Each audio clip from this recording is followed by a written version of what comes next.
It was February of 1936 here in New York City when the ARF was formed. It came together by a collaboration between the ANA, the Association of National Advertisers, and the 4As representing the advertising agency community. They had a need for information so that they could work together in the furtherance of advertising and marketing. It was the ANA actually that started this discussion with the 4As and then brought advertisers and advertising agencies together for this meeting to form the organization. The first chairman was Lee Bristol of Bristol Myers, a company we all recognize even today, 75 years later. And it was a collection of agencies and advertiser companies that immediately started research projects. So in the beginning, the Advertising Research Foundation generally operated as a research supplier. We're doing studies mainly on newspaper readership, certain kinds of magazines, industry magazines like farm magazines, which were important in the 1930s and 1940s, and also one business publication. It's important for the ARF to be independent from the ANA and the 4As, because that objectivity that ARF brings as an independent resource ensures that the measurement practices and the research approaches have no skew by any constituency that be made up of the advertising and marketing ecosystem. I'm around the smartest neuroscience. I'm around the smartest media people. I'm around the smartest people that you could possibly get involved with on a research basis, and I learn from them by listening to what they're saying and the things that they're exploring. It brought together the content producers, the agencies, and the clients, and that was the only, and it was really under the, the framework of research. And so, I've always felt that the ARF is a terrific opportunity to sort of like bring up from a research perspective many of these issues and have them, sort of debated and discussed. What I like about the ARF is that it does foster an environment of collaboration across the member groups, and that's really beneficial to both understanding what the problems are from both sides and solving them. It could be a great place to network with people on both sides of the table. So I'm a programmer, for example, and I want to talk to advertising people. As a place of sharing of ideas and sharing of new initiatives and brainstorming and kind of reaching industry consensus or some preliminary form of consensus on new things that are evolving. It's a wonderful vehicle for that, I found. The ARF really helps by being a connector and bringing all the industry leaders together in a safe environment so that we can work with our colleagues and partners and other industry leaders to really move the industry forward. What I'm seeing and fostering inside the organization is collaboration among the membership for solving problems that no one organization can solve by itself.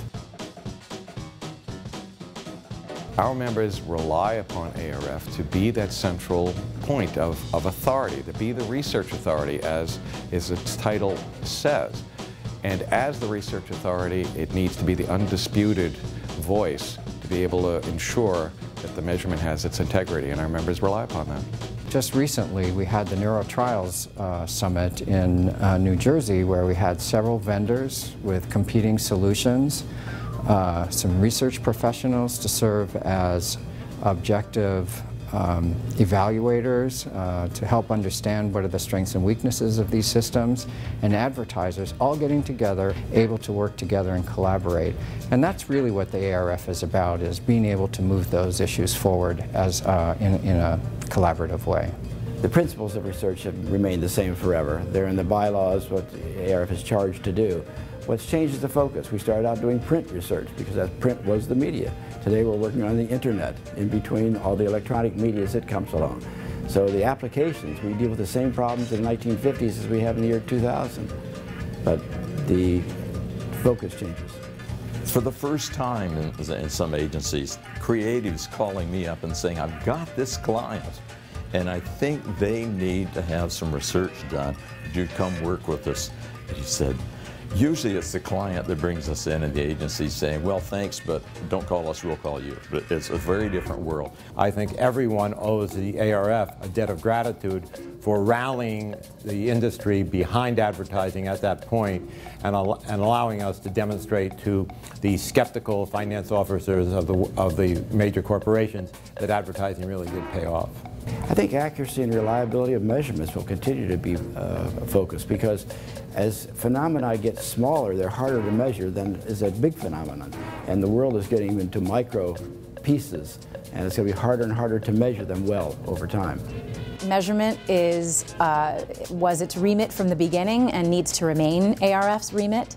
Obviously, things like social network measurement is going to be something that we need to undertake. I think that we are going to continue to strive for always improving the quality of research, and that's what we need to keep on doing.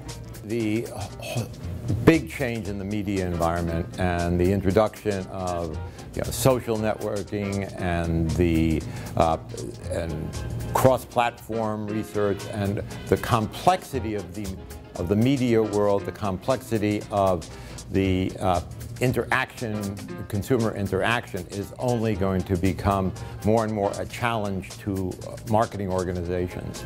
And that is critical that the ARF stay on the forefront, stay innovative, stay at the cutting edge. Research without the emphasis on quality it will badly serve both the researcher and their client. You want to go to the CEO and you want to be able to say with confidence, conviction, that this research is going to support the decision that you have to make. And the quality is what gives you that confidence, that conviction. If the ARF did not exist, it would have to be reinvented, because you need this openness and this inspection. No one company, one buyer, advertiser can deal with the issues of all the media. So you need the open forum and the interaction that occurs within the segments of the industry. I think this industry would be different without an ARF, in the sense that there would be more siloed thinking. There wouldn't be the collaboration, there wouldn't be the open dialogue about the issues, and there wouldn't be the willingness to solve those issues from both sides of the table. Without the ARF, it's hard to imagine what the marketing world would be, because I see the ARF as voice of the consumers, bringing and connecting marketing, media, consumers, and brands. So without it, I'm not really sure what the marketing landscape would look like. I think that if there were no ARF, it would truly be the wild, wild west. My message to the ARF is this: always stay out in front of us, because if you can stay in front of us, then you're informing where we're going to be moving forward. I think it's important for young members of the research community to get involved in the ARF for a sense of context and history, to understand how far we've come, and to really help drive the solutions that we're going to need in measurement into the future. Looking to the future, I think the ARF must stay current, stay innovative, stay at a point where they're addressing the growing complexity of from the consumer's perspective, as a consumer, as a user of media, and the communications aspect of our society, but at the same time do so in a way that holds to the tradition of quality and precision and the science of research.